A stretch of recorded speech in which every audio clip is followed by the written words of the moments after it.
Right, yeah, hello, this is Flame, and this time we're watching Crazy Taxi on the Xbox Live Arcade, which is a re-release of the Dreamcast game. Basically, the game revolves around picking people up and taking them to a destination in a taxi, obviously, and with very little regard for the laws of the road, and in some cases, physics. So you pick people up from the little circular areas around and take them to the area which is highlighted by the green bars like you just saw. So this guy, he wants to go to the cable car stop, and to be honest, it's just at the bottom of this hill, so he might as well have walked, but we ignore this. This is the late 90s, we don't need logic in video games.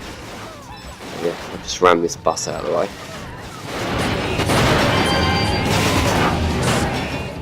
Although there are a few glitches here and there, the game does actually hold up pretty well, especially when you consider the age of it. So let's pick up someone else, and this is one of the things with the re-release. What used to be a Pizza Hut is now referred to just as a generic pizza parlour, which is probably licensing and removal of the old in-game advertisement, which I think happened to what used to be a KFC in one of the places as well.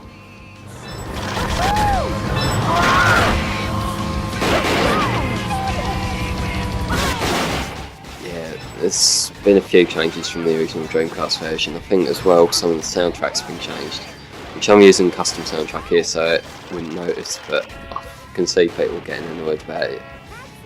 Oh, Dreamcast purists and that. But it doesn't really change the game much. I've got the vicar, I assume, who wants to go to the church, and the church is right far out. Yeah, it's out in the middle of nowhere.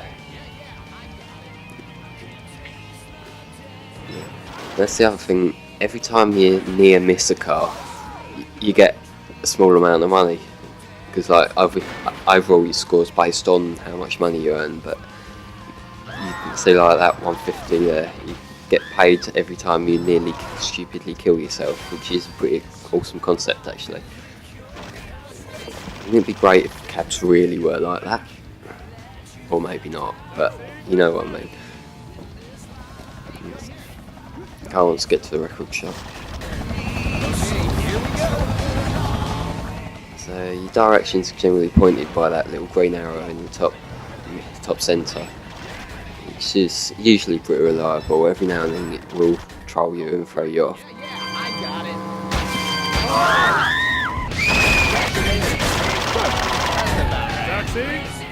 So the idea is just to get a constant stream of people to get as many runs done as possible,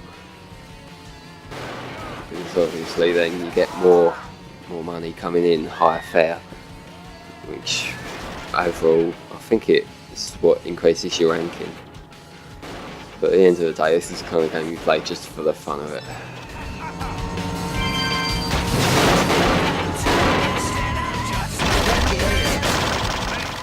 Why that guy randomly wanted to be dropped off at the heliport in the middle of nowhere, I do not know, but it's, again, late 90s.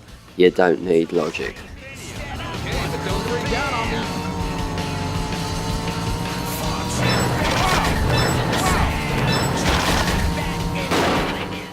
That's like one of the cases of the arrow trolling me. I just went the long way round because the arrow was pointing in that direction. What you find is a lot of the time you'll be hearing just a wall of sound from crash sound effects and things, which is just generally where it's fun to keep crashing into random stuff. I love how this woman wants to go to the police station. It's kind of one of them things that you wouldn't kind of hire this nutty lunatic taxi cab driver to take you to the police station, but I wonder if it's actually a good idea, because this one's probably going to mention about the way I'm driving. I want to be a bit careful about that.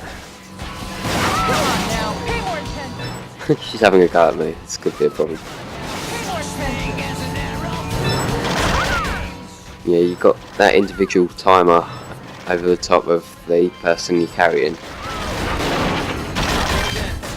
We're at the police station, I can't stay here long, sorry, gotta go, bye, bye. Oh, hurry up, get in the car, we've got to move, quick before they come out, bye. It's like, I've only got 13 seconds of game time left, but I reckon I can get this one in quick. I think I did actually, in the game. Yeah, there it is. That was actually a really close call. And there's no way I'm going to get this guy done.